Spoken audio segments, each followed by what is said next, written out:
Hello students, class 10th वाले इस video को पूरा देखना। मैं बता रहा हूँ आपके लिए सबसे ज़्यादा इंपॉर्टेंट वीडियो है। अगर आपका भी एग्जाम 24 फरवरी को अगर आपका एग्जाम है तो आपके लिए वीडियो एकदम 100% इंपॉर्टेंट होने वाला है, जो कि हिंदी की वीडियो है।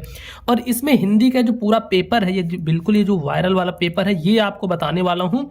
इस पेपर को बढ़िया से आपको तैयार करना है और इसका सॉल्यूशन भी बताऊंगा इसी वीडियो में। इसका सॉल्यूशन पूरा बताने वाला हूं, पूरा हल करके आपको बताने वाला हूं कि किस तरीके से आपका पेपर है, कैसे आएगा और इसमें जो क्वेश्चंस है उनके हल क्या होंगे। एक चीज ध्यान रखना, इस पेपर को पूरा अच्छे तरीके से आप तैयार कर लेना। लास्ट में मैं ये भी बता दूंगा कि इसका पीडीएफ कहां पे मिलेगा, पीडीएफ कैसे इसका डाउनलोड करोगे वो भी मैं वीडियो में बीच में कहीं बताऊंगा। तो वीडियो को पूरा देखोगे तो आपको पता लग जाएगा कि पीडीएफ भी कैसे मिलेगा। ठीक, अब देखो सबसे पहले देखते हैं समय। जो समय मिलता है 3 घंटे 15 मिनट का समय मिलता है। पूर्णांक रहता है 70 नंबर का। आपको पता होगा सारे सब्जेक्ट में, चाहे आपका हिंदी हो, इंग्लिश हो, मैथ हो, साइंस हो, 70 नंबर का ही पूर्णांक रहता है। अब देखो इसमें कुछ निर्देश दिए गए हैं, ये निर्देश हम पढ़ लेते हैं। पहला निर्देश है कि प्रारंभ के 15 मिनट, शुरू के 15 मिनट परीक्षार्थियों को प्रश्न पत्र पढ़ने के लिए निर्धारित है। शुरू के 15 मिनट में ये जो पेपर है, इस पेपर को पढ़ने के लिए आपका ये शुरू के 15 मिनट निर्धारित है, दिया गया है कि शुरू के 15 मिनट में आप बढ़िया से पेपर वगैरह पढ़ो। सेकंड चीज जो है, प्रश्न पत्र 2 खंडों, खंड आ अथवा खंड बा में विभाजित है। 2 खंड में है, खंड आ और खंड बा। तीसरा नंबर है कि प्रश्न पत्र के खंड आ में बहुविकल्पीय प्रश्न है। खंड आ में क्या दिए गए हैं? बहुविकल्पीय प्रश्न, जिसमें सही विकल्प का चयन करके ओएमआर सीट पर नीले अथवा काले बाल पॉइंट पेन से सही विकल्प वाले गोले को पूर्ण रूप से काला करना है। ये इसमें कहा गया है कि जो आ में है वह बहुविकल्पीय प्रश्न है। और बहुविकल्पीय प्रश्न में ना ओएमआर आपको पता है, जैसे मान लो पहला वाला क्वेश्चन है, ठीक है, तो इसमें दिया रहेगा ए ऐसे दिया रहेगा, बी ऐसे दिया रहेगा, सी दिया रहेगा और डी। जो भी इसमें से सही होगा ना उसको पूरा देखो इस तरीके से ऐसे काला करना होता है, ऐसे पूरा रंगना होता है। ये ओएमआर पे रहेगा और ओएमआर हल करना मैं बता दूंगा, कोई टेंशन वाली बात नहीं है। आप मुझे बताना कि भैया ओएमआर का बता दो तो मैं बता दूंगा। फिर चौथा नंबर है कि खंड आ में बहुविकल्पीय प्रश्न है तो 1 अंक निर्धारित है, प्रत्येक प्रश्न के सम्मुख उसके अंक निर्धारित है। चलो क्वेश्चन पे बढ़ते हैं। और इन सारे क्वेश्चन को स्टूडेंट्स आप सही बहुत अच्छे से तैयार करना। कोई भी क्वेश्चन, मेरे मुताबिक कोई भी क्वेश्चन यार मत छोड़ना। मैं कहता हूँ सारे क्वेश्चन ना एक से बढ़ के एक है, बहुत इंपॉर्टेंट है। खंड आ जो है ना वस्तुनिष्ठ प्रश्न, जो कि आपके बहुविकल्पीय प्रश्न है, ये बहुविकल्पीय प्रश्न है। बहुविकल्पीय प्रश्न मतलब MCQ क्वेश्चन। और ये 1 नंबर का एक क्वेश्चन है, टोटल 20 क्वेश्चन है, तो टोटल मिला के 20 नंबर का टोटल क्वेश्चन हुआ। सबसे पहला इसमें का क्वेश्चन है उपन्यास भूले बिसरे चित्र के लेखक हैं। भूले बिसरे चित्र, ये जो है भूले बिसरे चित्र के लेखक कौन है, ये पूछ रहा है कि भूले बिसरे चित्र के लेखक बताने हैं। तो चलो इनके जो लेखक है भगवती चरण वर्मा है, ये वाला हो जाएगा भगवती चरण वर्मा। फिर सेकंड नंबर जो क्वेश्चन है, शुक्लोत्तर युग के प्रमुख कहानीकार। शुक्लोत्तर युग के प्रमुख जो कहानीकार हैं वो कौन है, तो वो बताना है कौन है। इलाचंद जोशी, हाँ ये हैं। मोहन राकेश, ये भी हैं। ये दोनों है प्रमुख कहानीकार। अच्छा, ये गा वाला विकल्प जो दिया गया है, विकल्प का एवं खा दोनों, तो यही बिल्कुल सही हो जाएगा। शुक्लोत्तर युग के प्रमुख कहानीकार कौन हो जाएंगे? इलाचंद जोशी और मोहन राकेश। अब इसका तीसरा नंबर है, तो देखो तीसरा नंबर है सूरज का 7वां घोड़ा। सूरज का 7वां घोड़ा हिंदी साहित्य की कौन सी विधा है? ये हिंदी साहित्य की कौन सी विधा है? सूरज का 7वां घोड़ा, तो ये हिंदी साहित्य की क्या है? उपन्यास है। ये हिंदी साहित्य की उपन्यास विधा है। तीसरे का हो जाएगा खा। उसके बाद फिर बढ़ते हैं आगे बढ़ेंगे। चौथा नंबर क्वेश्चन है आधुनिक काल की समय सीमा अवधि। आधुनिक काल मतलब ये जो मॉडर्न टाइम, जो अभी जो काल चल रहा है, इसके नीचे कुछ है क्या? एक सेकंड, गड़ रहा था, नहीं कुछ नहीं है, लग रही थी जैसे यहाँ की जमीन ही थोड़ी सी उठी है। चलो कोई नहीं। आधुनिक काल की समय अवधि कितनी है? इसका मॉडर्न टाइम की समय अवधि कितनी है? तो ये लिमिट में नहीं रहेगी, वर्तमान तक रहेगी ये वाली। ये जो 1843 से लेके अभी तक ये जो समय चल रहा है यही तो होगा ना।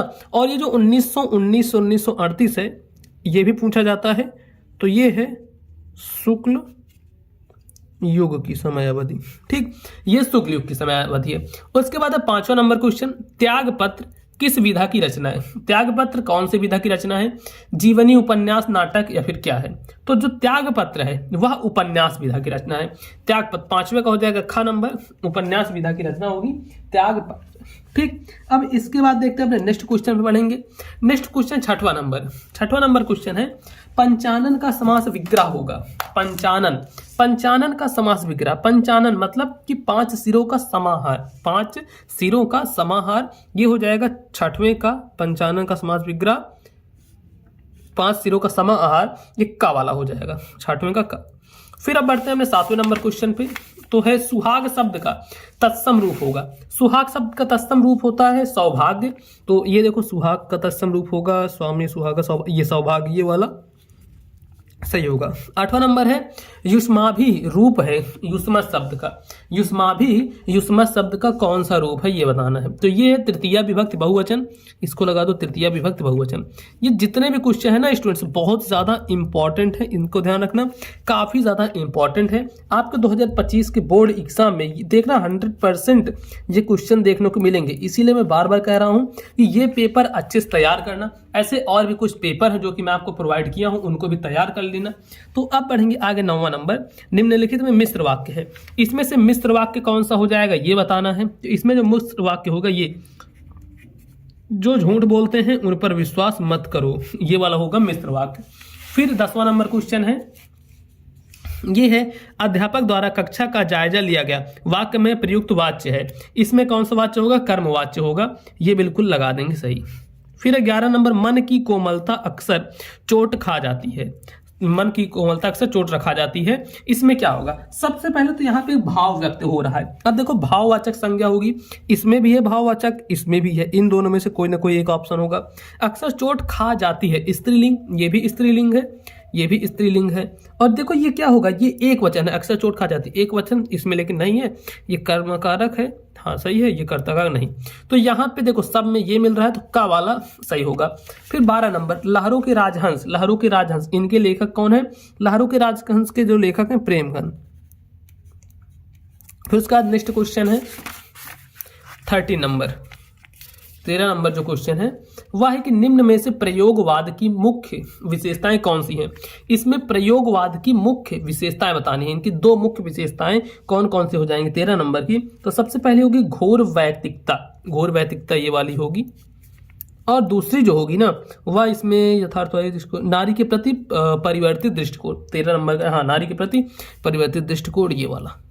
अब देखो कहोगे एग्जाम में क्या हम दोनों पे टिक लगाएंगे, नहीं ऐसे नहीं आएगा। एग्जाम में ऐसे दे देगा ना, इन्हीं में से एक ऑप्शन रहेगा का और घा दोनों। जैसे मान लो कोई एक ऑप्शन बना देगा कि का एवं घा दोनों, इस तरीके से, तो इस पर आपको टिक लगाना पड़ेगा। उसके बाद है 14 नंबर क्वेश्चन, साकेत महाकाव्य की रचना किसने की। साकेत महाकाव्य की रचना किसने की, मैथिली शरण गुप्त ने, जयशंकर प्रसाद ने, हरिऔध ने, नागार्जुन ने। तो ये किया था मैथिली शरण गुप्त ने, ये का वाला टिक लगा देंगे हम इस पे। फिर उसके बाद 15 नंबर क्वेश्चन है। 15 नंबर क्वेश्चन कहा जा रहा है कि प्रगतिवादी युग की 2 प्रवृत्तियां कौन सी हैं। 15 नंबर क्वेश्चन है कि प्रगतिवादी युग की 2 प्रवृत्तियां कौन सी हैं। मानवतावादी प्रवृत्ति, 15वें का कौन सा हो जाएगा, मानवतावादी प्रवृत्ति, और विद्रोह एवं क्रांति की भावना, ये दोनों ही टिक लगाएंगे। उसके बाद है 16 नंबर क्वेश्चन। 16 नंबर क्वेश्चन है निम्नलिखित में से शुक्लोत्तर युग के लेखक कौन है। इसमें से शुक्लोत्तर युग के कौन लेखक हैं, तो शुक्लोत्तर युग के लेखक है वासुदेव शरण अग्रवाल, ये का वाला रहेगा सही बिल्कुल, वासुदेव शरण अग्रवाल। ठीक। 17 नंबर क्वेश्चन है पानी में चंदा और चांद पर आदमी के लेखक कौन है। पानी में चंदा और चांद पर आदमी, इसके लेखक कौन हो जाएंगे, इसके लेखक हमें बताने हैं। तो इसके लेखक होंगे जयप्रकाश भारती, जयप्रकाश भारती। फिर 18 नंबर क्वेश्चन है करोड़ों तारों की आंख बचाकर यह पंक्ति किस पाठ से ली गई है। करोड़ों तारों की आंख बचाकर यह पंक्ति किस पाठ से ली गई है, कौन से चैप्टर से लिया गया है। तो ये पाठ से लिया गया है नदी, ये जो नदी है ना यहां से लिया गया है। उसके बाद 2 बहुविकल्पी प्रश्न बचे हैं, फिर वर्णात्मक वाले प्रश्न बताऊंगा। पहले देखो बहुविकल्पी प्रश्न और सॉल्व कर लो। ये प्यारे स्टूडेंट्स जितने भी ये क्वेश्चंस मैं आपको बता रहा हूं ना, ये सारे क्वेश्चन ही 100% इंपॉर्टेंट है आपके एग्जाम के लिए। ठीक। देखो 19 नंबर क्वेश्चन है निम्नलिखित में से गंगा का पर्यायवाची है, इसमें से गंगा का पर्यायवाची कौन सा हो जाएगा। तो गंगा का पर्यायवाची भागीरथी होगा, नहीं ये कालिंदी, हाँ कालिंदी, ये सही, खा वाला बिल्कुल सही रहेगा। उसके बाद है हाँ तद, जो कि नपुंसक लिंग शब्द का चतुर्थी विभक्ति एक वचन रूप होगा, इसमें से कौन सा होगा? ये वह तस्मय हो जाएगा। अब काफ़ी सारे बच्चे कमेंट करते हैं भैया जैसे ये वाला क्वेश्चन है ये मुझे समझ में नहीं आता, और इनमें से एक क्वेश्चन रहता है जैसे इन्हीं से एक आध चीज़ ले लो, तो इनमें से एक आध दो ऐसे क्वेश्चन रहते हैं जो कि मुझे समझ में नहीं आते हैं। तो देखो उसको छोड़ दो, ये सब चीज़ समझ में नहीं आती है कोई बात नहीं। जैसे वाच्य वगैरह एक वाला वाच्य वाला जो क्वेश्चन होता है वो भी नहीं आता समझ में।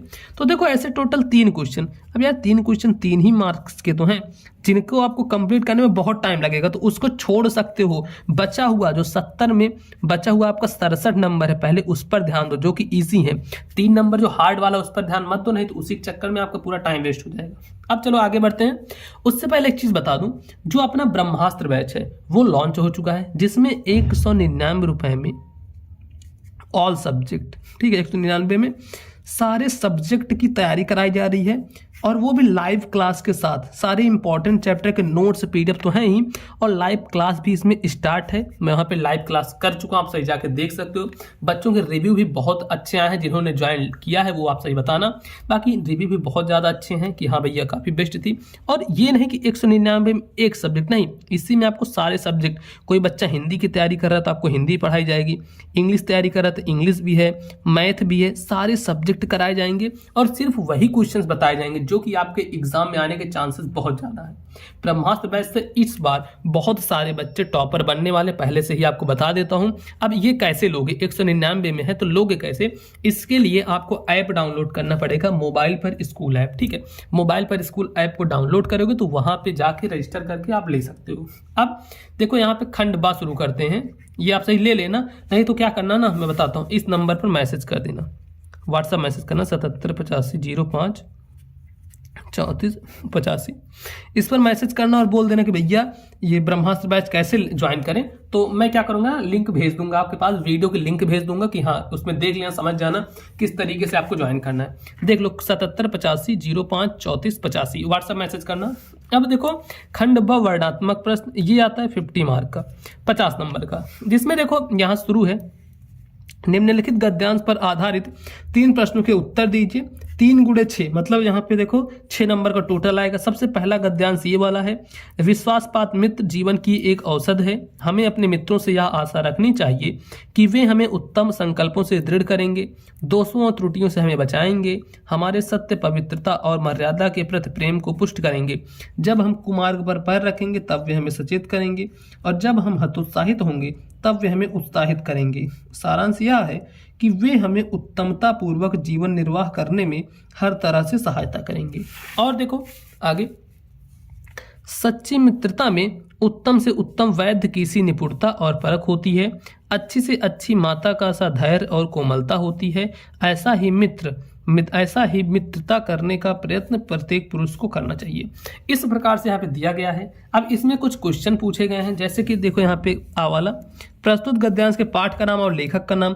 तो जो पाठ का नाम है वह है मित्रता, और लेखक का नाम है रामचंद्र शुक्ल। काफी ज्यादा इंपॉर्टेंट है ये, मित्रता और ममता, ये दो चैप्टर है, मित्रता और ममता, ये दोनों चैप्टर ना बहुत ज़्यादा इंपॉर्टेंट है, जितने ही बच्चे क्लास 10th में अपना एग्जाम दे रहे हैं। उसके बाद ये सब जैसे रेखांकित अंशों की व्याख्या करनी है, तो इसमें जो रेखा किया गया है इन्हीं की व्याख्या करनी है कि विश्वास पात्र मित्र जीवन की एक औषधि है। आचार्य रामचंद्र शुक्ल जी कहते हैं कि जो मित्र है और वो जो विश्वास पात्र अगर है तो वही जीवन की एक औषधि है। बस इस तरीके से आपको करना है, ज़्यादा कुछ लॉन्ग चीज़ें नहीं है।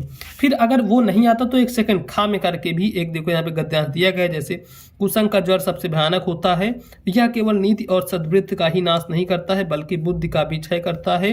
किसी युवा पुरुष की संगत यदि बुरी होगी तो वह उसके पैर में बंधी चक्की के समान होगी। ये वाला यहाँ पे गद्यांश है, ठीक, ये वाला गद्यांश है। अब चलो हम बढ़ते हैं आगे। अब क्या करते हैं, आगे बढ़ जाते हैं। ये 6 नंबर का आता है। एक चीज आप सही समझ जाना कि 6 नंबर का पूछा जाता है आपके एग्जाम में। कितने मार्क्स का पूछा जाता है, ये 6 नंबर का पूछा जाता है, ठीक है। तो चलो आगे बढ़ते हैं। यहाँ पे 22 नंबर से, 22 नंबर क्या है, निम्नलिखित पद्यांश पर आधारित 3 प्रश्नों का उत्तर दीजिए।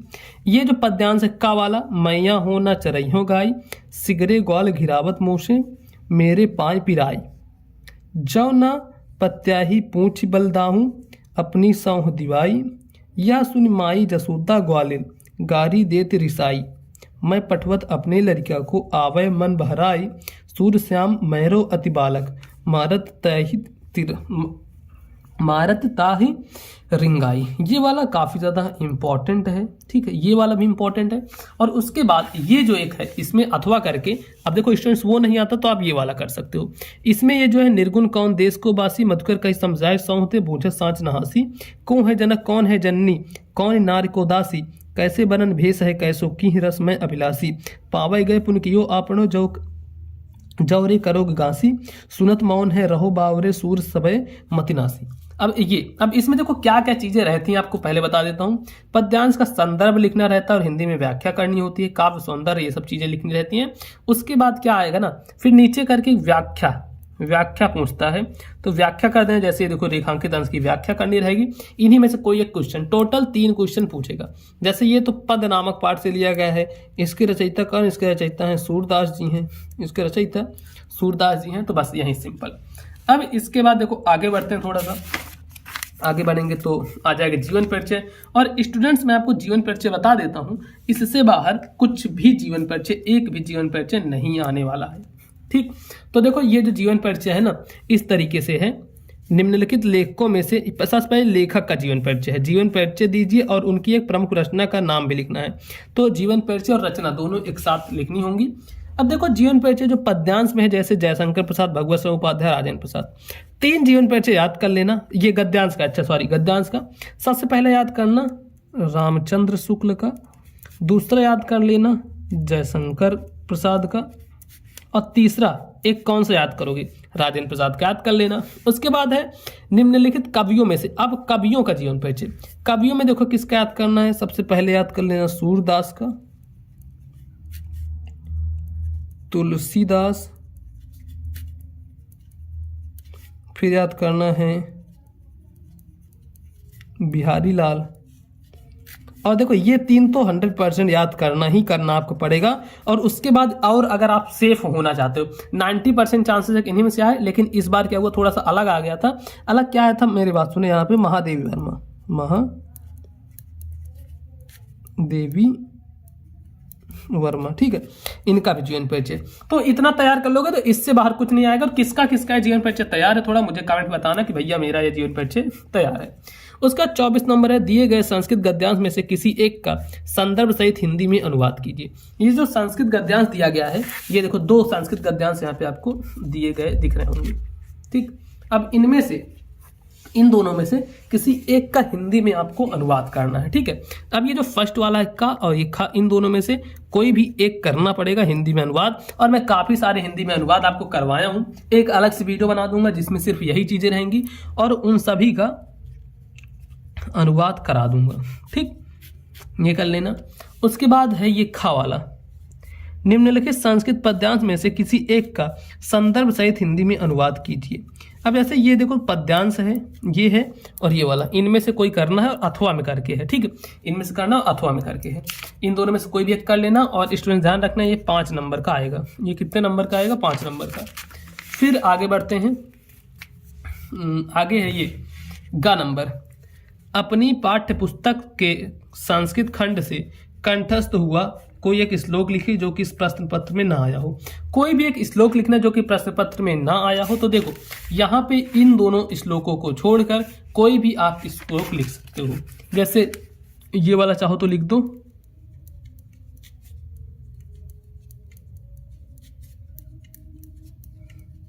सर्वे भवन्तु सुखिनः सर्वे संतु निरामया, चलो आप लिख देना, आपको पता ही होगा, सर्वे भद्राणि पश्यन्तु मा कश्चित् दुःख भाग् भवेत्, ये वाला। उसके बाद फिर एक देता है, निम्नलिखित में से किन्हीं 2 प्रश्नों के उत्तर संस्कृत में देने हैं, इनमें से किन्हीं भी 2 क्वेश्चन का आंसर देना है संस्कृत में। ये सारे क्वेश्चन बहुत ज़्यादा इंपॉर्टेंट है। फिर है 25 नंबर क्वेश्चन, अपने क्षेत्र में व्याप्त गंदगी के कारण उत्पन्न डेंगू व मलेरिया जैसी भयंकर बीमारियों की जानकारी किसी दैनिक पत्र के संपादक को देते हुए पत्र लिखना है। और देखो उसके बाद अथवा में करके है ये वाला, इन दोनों में से कोई सा भी एक करना है जो कि काफ़ी ज़्यादा इंपॉर्टेंट रहे। फिर है 26 नंबर क्वेश्चन, निम्नलिखित विषयों में से किसी एक विषय पर निबंध लिखना है। इनमें से कोई एक विषय पर निबंध लिखना है और इसमें एक वो भी जोड़ लेना, आतंकवाद कारण एवं निवारण, काफी ज्यादा इंपॉर्टेंट है। फिर 27 नंबर क्वेश्चन है, स्वपठित खंडकाव्य के आधार पर निम्नलिखित प्रश्नों में से किसी एक खंड के प्रश्न के उत्तर लिखिए। अगर इन सभी का देखो सॉल्यूशन चाहते हो, वो भी वन शॉट सॉल्यूशन चाहते हो तो लिख देना भैया एक ही वीडियो में सारे सॉल्यूशन कराओ। अगर आप सभी की डिमांड आएगी तो मैं करा दूंगा। बस यहीं पे समाप्त होते हैं ये सारी चीज़ें। बाकी मैंने आपको सारी चीज़ें यहाँ पे बता ही दी, जितने भी पेपर थे ये देखो सब कुछ एकदम क्लियर कर दिया अच्छे से। तो इसको बहुत ही बढ़िया तरीके से 100% तैयार करना है। इसके जितने भी क्वेश्चन है, कोई क्वेश्चन आप मत छोड़ना, सारे क्वेश्चन एकदम तैयार करना। और ये पेपर आपके बोर्ड एग्जाम के लिए काफ़ी ज़्यादा इंपॉर्टेंट है। ये मॉडल पेपर आपके लिए बहुत ज़्यादा इंपॉर्टेंट है। इसका पूरा सॉल्यूशन थे वन शॉट में, तो मुझे कमेंट पे बता देना। और ब्रह्मास्त्र बैच जाके आप सभी लोग ज्वाइन कर लो, 199 रुपए में सारे सब्जेक्ट की चीजें आपको मिलने वाली हैं, और वो भी कितने में, ओनली एंड ओनली 199 रुपए में। तो आप सही जल्दी से जाके तुरंत जाके ज्वाइन हो सकते हो। ठीक, तो चलो अब मिलेंगे आपसे और किसी नेक्स्ट वीडियो में।